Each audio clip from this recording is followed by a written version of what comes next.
All right, so here we go. So I've always wondered, how does tier limits stack up against Sprite? This is actually my very first match playing against the Sprite players. Surprisingly, it took this long, and I was actually kind of shocked at how easy it is to actually break a Sprite board. Like, I kind of thought Sprite was like one of the harder decks to beat until now. Now, like, once I play tier limits, it's like super easy to beat a Sprite board for the simple fact that Sprites have negates, but they negate like the end of the chain. Basically, whatever your last thing is, they negate that.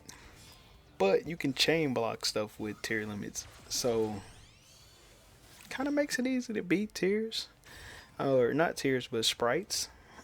So he's putting together this crazy board right here. So here we go. So I'm in my draw phase. I draw, and I go ahead and start off with Scream. He's going to activate Carrot to negate this. Now, this was 100% a bait to bait out his Carrot. In case he didn't realize, like, I was trying to get him to activate this and use this as material, popping this card basically, and making it lose its materials, or the elf or the IP Masquerena. He didn't do that. He used red instead, which means it does not pop this card. This card stays on the field.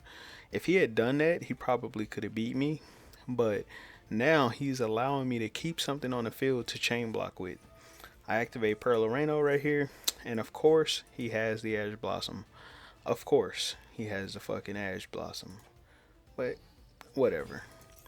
So I don't get a chance to draw a card off the Pearl Areno, but we are going to go Rhino Heart Chainlink 1, Scream Chainlink 2. And yes, it is going to resolve because he didn't negate it properly. So he then negates the last of the three effects. I knew he would negate one of them because he just has to. He activates the red, negates the very last one on the chain, and then the other two will still be able to resolve. The first thing I go for is Millenniumizer Strict right here.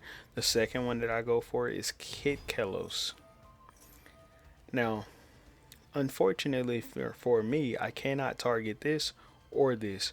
So, the first target that I have to go for has to be Elf. So, I target to pop his Elf, and of course, he is going to get that Elf off the field. And he is also going to get my Kit Kalos off the field. But I did not target one of these two cards because I knew I was popping this one. I wasn't going to pop and grab this one.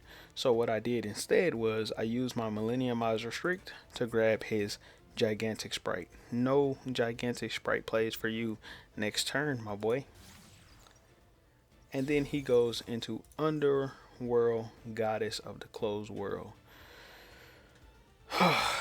Okay, whatever. So he activates Underworld Goddess of the Closed World. It negates all of the effects of everything on my side of the field. And then I just attack into his Mannequin Cat right here. And then I just pass my turn. There's nothing else that I can really do right here, right? Now, I go ahead and activate Sulliak right here to negate his Underworld Goddess of the Closed World. My Millenniumizer Strict was negated by his Underworld Goddess, so both of these cards are negated. I activate Rhino Heart, and of course I'm just bullshitting with this card by activating that. I know it's negated, and I'm going to activate, and I was about to start popping off, and more than likely try to get to a Kit Kalos, or not Kit Kalos, but Kaleido Heart, so I can send this card back into his extra deck, and then he would have had to try to gain advantage and make plays while playing through whatever I was going to be able to summon. I still would have had a card to pop something, so I still could have popped whatever he put on the field, but apparently he didn't want to play through it, so GG's, my boy. And I was still about to start milling like crazy on his turn, but like I said, he didn't want no parts of it. GG's, my boy. I didn't know it was this easy to cook sprites.